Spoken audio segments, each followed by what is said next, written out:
Okay तो हम पढ़ते हैं एम्फीफोलिक पाथवे के बारे में। मैंने आपको बताया था कि ग्लूकोज जो होता है वो सबसे पहले ऑक्सीडाइज करने के लिए यूज़ किया जाता है, लेकिन हम फैट्स एंड प्रोटीन्स भी यूज़ करते हैं, ठीक है।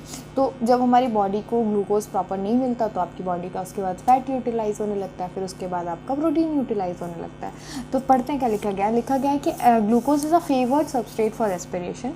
All carbohydrates are usually first converted into glucose before they are used in respiration. हम जो भी कार्बोहाइड्रेट्स लेते हैं उसको हम पहले ग्लूकोज में कन्वर्ट करते हैं, उसके बाद हम उसे यूज़ करते हैं रेस्पिरेशन के लिए। Other substrate can be respired as has been mentioned earlier, but then they do not enter the respiratory pathway at the first step। और भी सबस्ट्रेट यूज़ कर सकते हैं पर वो फिर फर्स्ट स्टेप पे मतलब ग्लाइकोलिसिस से स्टार्ट नहीं होगा, क्योंकि ग्लाइकोलिसिस तो ग्लूकोज से ही स्टार्ट होगा। See figure 12.6 to see the point entry of different substrate in the respiratory pathway। अभी हम देखेंगे fat would need to be broken down into glycogen and then fatty acid first। हम fats को कैसे use करेंगे, पहले हम फैट का ब्रेक डाउन करेंगे ग्लाइकोजन में और फैटी एसिड्स में। If fatty acids were to be respired they would first degrade to the acetyl coenzyme A and enter the pathway. और यदि हमें फैटी एसिड्स को रेस्पायर करना है, फैटी एसिड को एज अ सबस्ट्रेट यूज़ करना है, तो उसको हम फर्स्ट कन्वर्ट करेंगे एसिटाइल कोएंजाइम ए में, फिर एसिटाइल कोएंजाइम ए से आपको पता है क्रैब साइकिल में एंटर कर जाएगा वो, and enter the pathway. Glycerol would enter the pathway after being converted into PGL. PGL आपका ग्लाइकोलिसिस में एक स्टेप में आपका पीजीएल बनता है, फिर वहाँ से आपका वो एंटर कर जाता है पाथवे में। तो फैट्स को पहले हम किस में तोड़ेंगे, ग्लिसरॉल और फैटी एसिड्स में। और यदि फैटी एसिड्स को एंटर करना है तो वो कन्वर्ट होगा पहले एसिटाइल कोएंजाइम ए में, और ग्लिसरॉल किस में कन्वर्ट होगा, आपका पीजीएल में कन्वर्ट होगा, ठीक है, फॉस्फोग्लिस एल्डिहाइड में कन्वर्ट होगा। उसके बाद बोल रहे हैं the protein would be degraded by the proteases and individual amino acids after deamination.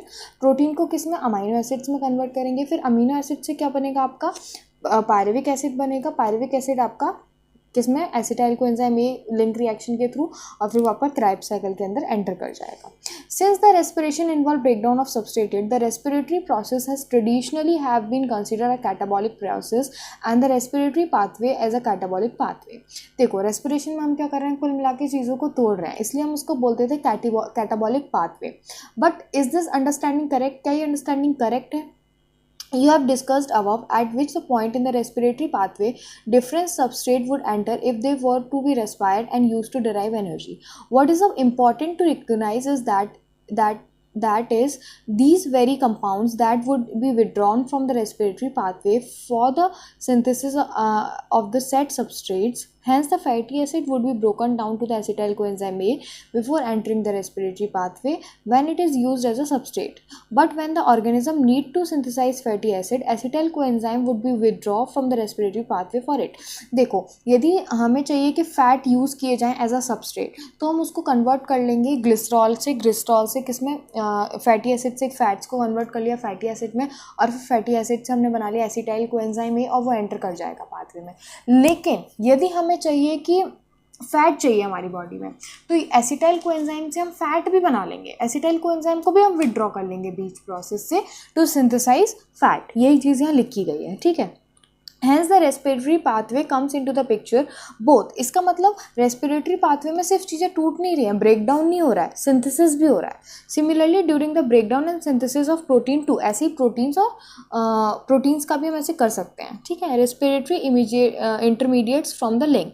Breaking down process within the living organism is catabolism. Break down मतलब यदि किसी चीज़ का तोड़ रहे हैं तो उसको हम बोलते हैं कैटाबॉलिज्म, और यदि सिंथेसाइज कर रहे हैं तो उसको बोलते हैं एनाबॉलिज्म।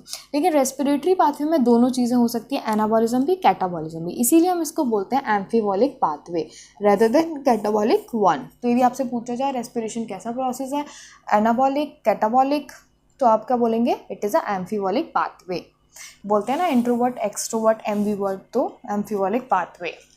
उसके बाद हम ये चार्ट जो दिया गया है इसका ही वो देख लेते हैं। मैंने आपको ऐसे एक्सप्लेन कर दिया है पूरा, ये कार्ब्स तो पहले ग्लूकोज में कन्वर्ट हो जाएंगे और ये पूरा स्टार्टिंग से ही ग्लाइकोलिसिस चलेगा आपका। लेकिन फैट्स को यदि जाना है तो फैट्स को यदि कन्वर्ट होना है तो फैटी एसिड और ग्लिसरॉल में टूटेंगे। फैटी एसिड से सबसे पहले आपका एसिटाइल कोएंजाइम बनेगा, फिर वो क्रैब साइकिल में एंटर करेगा। लेकिन यदि ग्लिसरॉल को जाना है तो वो पीजीएल बनाएगा, फॉस्फोग्लिसल्डिहाइड बनाएगा, फिर उससे आपका पूरा ग्लाइकोलिसिस के थ्रू पायरुविक एसिड बनेगा, फिर यहाँ पे लिंक रिएक्शन होगी, आपका एसिटाइल कोएंजाइम में बनेगा, और वो क्रेब्स साइकिल में एंटर करेगा। ठीक है, उसके बाद यदि आपको प्रोटीन्स को जाना है तो प्रोटीन्स आपका अमाइनो एसिड्स में ब्रेक डाउन होगा, अमाइनो एसिड से पैराविक एसिड से आपका लिंक रिएक्शन के थ्रू एसिटाइल कोएंजाइम में, और एसिटाइल कोएंजाइम आपका क्रेब्स साइकिल के अंदर एंटर करेगा। देन आगे तो electron transport complexes and all. ठीक है, ये हो गया आपका पूरा एम्फिफोलिक पाथवे। उसके बाद है आपका रेस्पिरेटरी क्वेश्चन।